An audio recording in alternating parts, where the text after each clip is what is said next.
कि आज ये पाकिस्तान पीपल्स पार्टी का चूँकि उस लिहाज से पहला पार्लिमानी इजलास था, चूँकि हमारे पार्टी में आपके सामने नए लोग शामिल हुए, सरदार तनवीर इलियास साहब, रफ़ीक नैयर साहब, अली शान सोनी साहब, अहमद सगीर साहब, जावेद भट्ट साहब।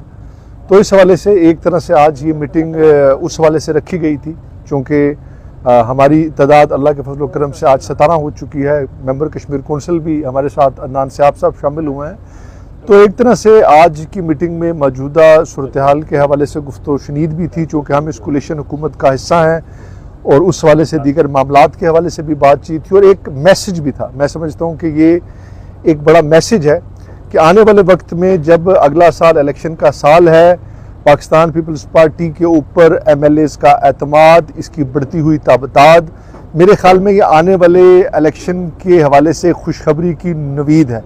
और ये भी हमें उम्मीद है कि इंशाल्लाह आने वाले वक्त में आप देखेंगे कि आवाम का रुझान जिस तरह से पाकिस्तान पीपल्स पार्टी की तरफ जा रहा है, तो आप मज़ीद खुशखबरियाँ सुनेंगे। और दूसरी तरफ थोड़ा सा मुस्लिम लीग नून की बुखलाहट भी आपके सामने है कि किस तरह से वो इस पर रिस्पॉन्स दे रही है। सियासत करना तमाम सियासी जमातों का हक़ है, अपने आप को मजबूत करना तमाम सियासी जमातों का हक़ है, लेकिन उसका एक मुस्बत अंदाज से जवाब देना मैं समझता हूँ चाहिए।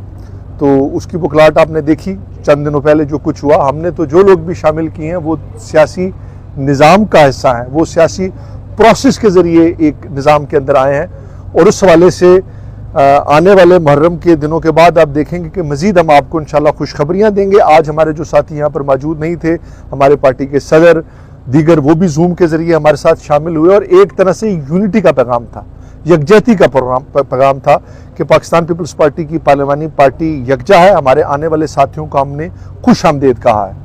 जी ये बताइएगा जी सर, आज के इजलास में कोई अदम एतमाद के हवाले से बातचीत हुई है?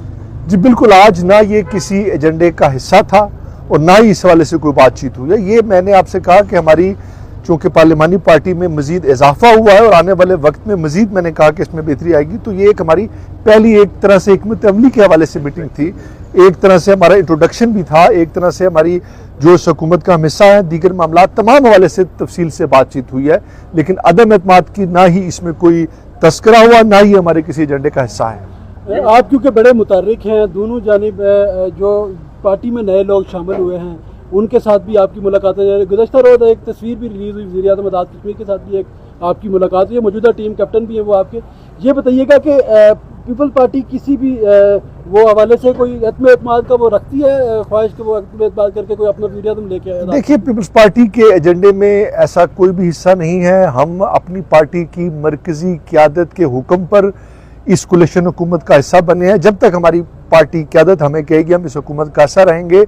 फिलहाल ये किसी भी हमारे एजेंडे का कोई हिस्सा नहीं है। इस वक्त तक जो एक तासुर दिया जा रहा है और जो खबरें गर्दिश कर रही हैं कि पाकिस्तान पीपल्स पार्टी की जो मुख्तलिफ जड़ें हैं वो इस वक्त प्राइम मिनिस्टरशिप की दौड़ में हैं, कुछ पार्टी के अंदर नए लोग आने की वजह से कुछ दरारें पैदा हो गई हैं, क्या इसमें कोई सदाकत? सर, ये बिल्कुल इसमें कोई सदाकत नहीं है। हमारे पार्टी की जो क़यादत है, जो भी नए लोग इस वक्त पाकिस्तान पीपल्स पार्टी में शामिल हुए हैं, ये सब की मुत्तफिका राय के साथ, आरा के साथ शामिल हुए हैं, और पीपल्स पार्टी में किसी भी हवाले से किसी भी किस्म की ना कोई तफरीक है, ना ही कोई धोर ऐसी है जिसके बारे में सोशल मीडिया पे खबरें चलाई जा रही हैं कि कंपटीशन है, मुकाबला है। अगर पीपल्स पार्टी का इस तरह का कोई एजेंडा होता तो इससे पहले भी पीपल्स पार्टी इस वक्त वफाक के अंदर मौजूद है, वो इस तरह का अपसेट कर सकती थी।